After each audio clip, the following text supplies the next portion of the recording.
The real question is what evidence is being used. So far, it sounds like Cohen is tying Trump to this scheme, but I'm not sure the extent to which he is.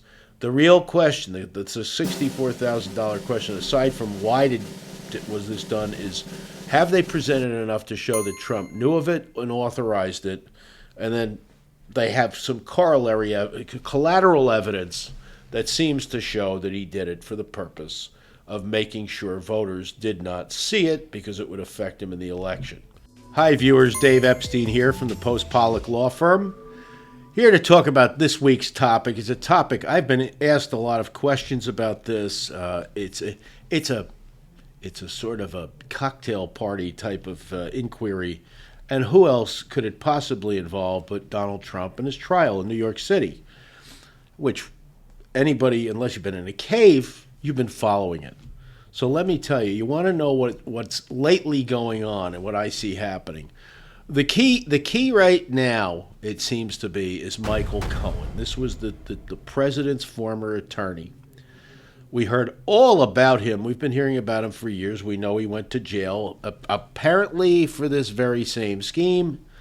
And now he is the star witness. He has turned on Donald Trump, and he's ready to hang him. And if, depending on which media you watch or read or look at, rub into your belly, he's going to hang him. He's not going to do anything. Well, here's what I see.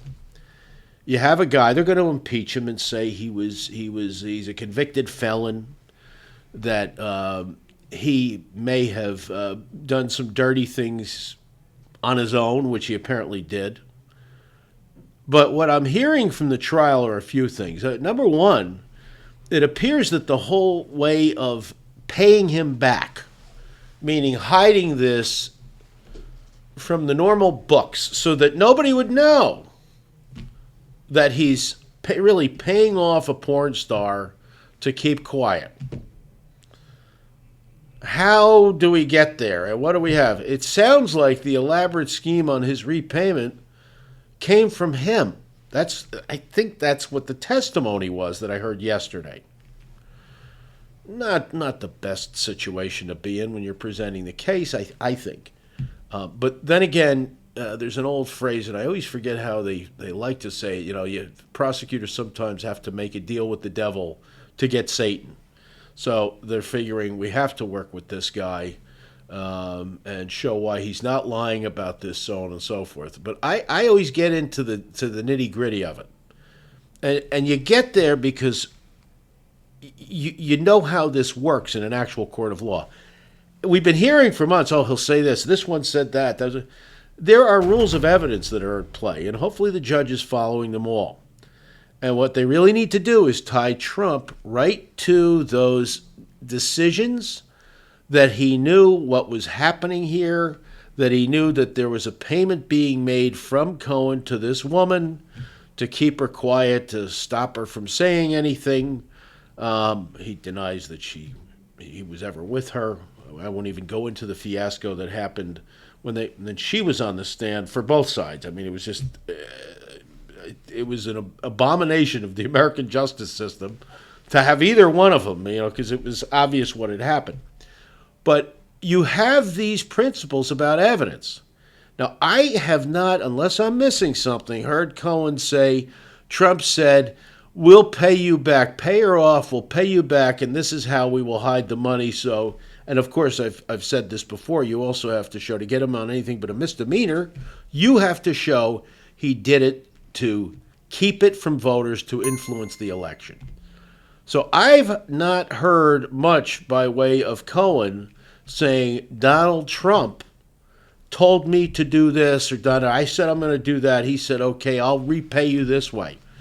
There was some sort of elaborate scheme to pay him back as legal fees and then a bonus. And apparently Cohen I think he was going to be named as the president's personal counsel. I don't know.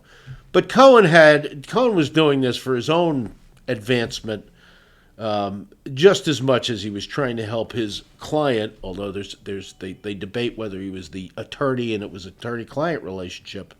But what I'm seeing now is some chinks in the armor of what exactly did he hear from Trump? Now, it sounds to me the way this worked is he was talking to, Cohen was talking to Trump's CFO, who I think is also in jail or was sent to jail. And that was who he was having the most conversations with. That sounds all well and good, but proving that Trump, A, knew, B, authorized those conversations is another story.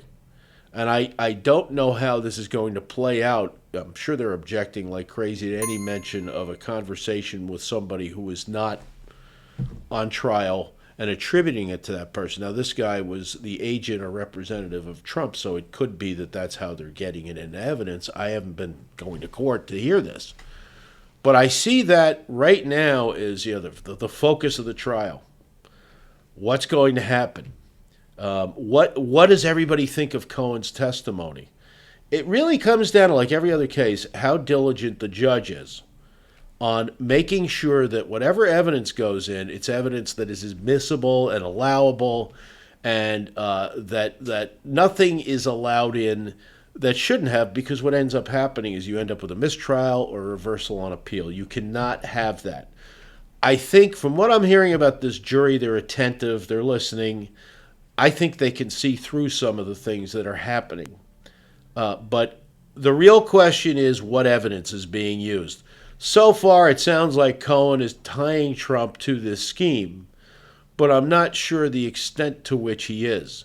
The real question, that's a $64,000 question, aside from why was this done, is have they presented enough to show that Trump knew of it and authorized it, and then they have some collateral evidence that seems to show that he did it for the purpose of making sure voters did not see it because it would affect him in the election.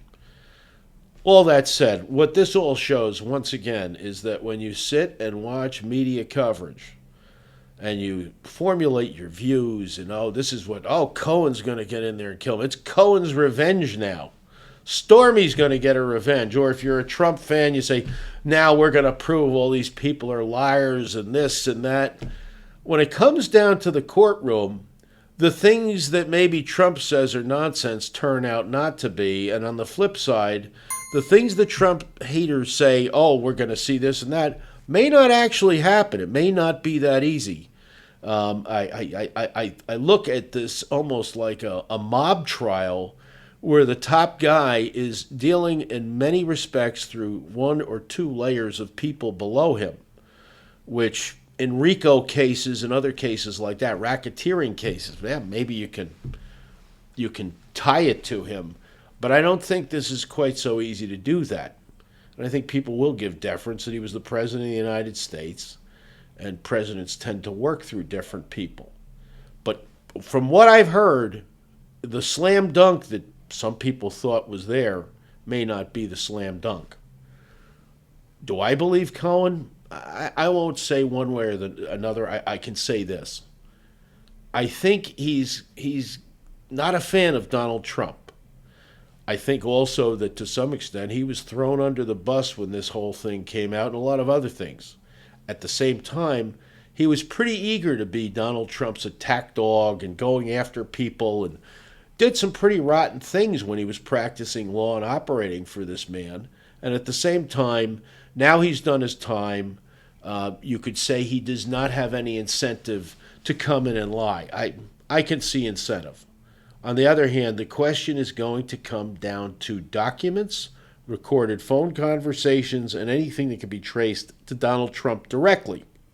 Without that, the standard is beyond a reasonable doubt. You have to prove guilt beyond a reasonable doubt. And if you don't reach that standard, it's a very high standard. There is no conviction. And the key, again, is whether they convict him based for having done these business record frauds, if you will, for the reason of interfering with or influencing the election. If they just prove he falsified financial records, I believe it's not much more than a misdemeanor, can't carry jail time or anything else. The other question that's going to happen, going to arise, and I'll just say this in passing at the end, is if he were convicted, what happens about jail? He is the former president of the United States. I don't even know what happens if he becomes the president again. but he is required to have Secret Service protection with him at all times. By law, I believe he has to have Secret Service protection. How do you do that how do you do that in Sing Sing? I'm not sure how you work that. I think they would have to work out something like a house arrest where he wears an ankle bracelet. But let's not get there until we find out what happens when that jury goes in and decides this case. Because I tell you what, I would not want to place bets either way. Hope you enjoyed this. Hope you call Post Pollock if you need any help. We're here to help. Thank you.